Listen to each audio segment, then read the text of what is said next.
We don't call them Milesplit finals. And track cross country at the WPIAL finals in Baldwin with Hayden and Hunter Robinson of Avonworth Northgate. Big winners today in the sprints. In the 1, 2, and 4, they put 5 places together, and then they opened and anchored the 4x4. Congratulations. Thank you. Hayden, in the 100, you go under 12. Tell me about that run today. That was so exciting for me. I knew what I wanted to do, and I knew that Hunter was going to be right next to me, if not ahead of me.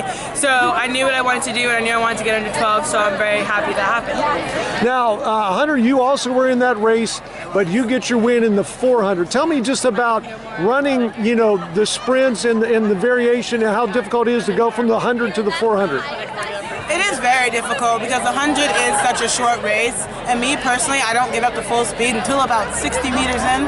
So the 100 is a hard race, so going into the 400, it's much more relaxing for me because I know that I can get up to full speed and I can maintain that speed for a while.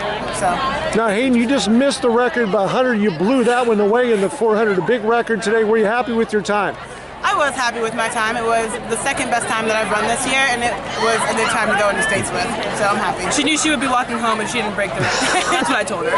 Now, last year you girls competed down in Georgia. Just tell me about the differences and maybe the difficulty of adjusting to the later spring once it hits here in Pennsylvania. It was kind of difficult to adjust because in Georgia it's like 80 degrees in February. Here it's like 20. So I mean, it was hard because for sprinters personally, when it's colder, it's harder to run because you're like afraid of hurting yourself and all that good stuff. So it was hard to adjust to that, warming up better. But once we got used to it, it was okay. Now in the 4x4, you led off.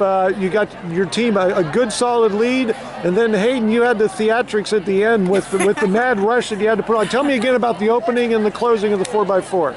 Well, we just actually picked this order last week when we tried it, and it worked. So me opening is special for me because I like to get out and I like to run ahead. Running from behind is not really my style. I get really panicked and it just usually doesn't work out too well. So running first for me is really special, and it makes it good for our team because it just helps us get ahead better, and they maintain that. So. Now, Hayden, down the stretch, did you use some of that 100 speed to finally pull out the victory? I did. I tried. I thought she was so much further behind me, so I kind of I was like, oh, I have a pretty good lead. But then I heard Hunter yelling on touch. She was like, hey, you have to go, you have to go. So I just took what I knew from my 100 meters, obviously, and finished the race as I did this morning. So. Hayden, only a freshman, Hunter, only a sophomore. The Robinson sisters, big winners today for Avonworth Northgate. Congratulations. Thank you.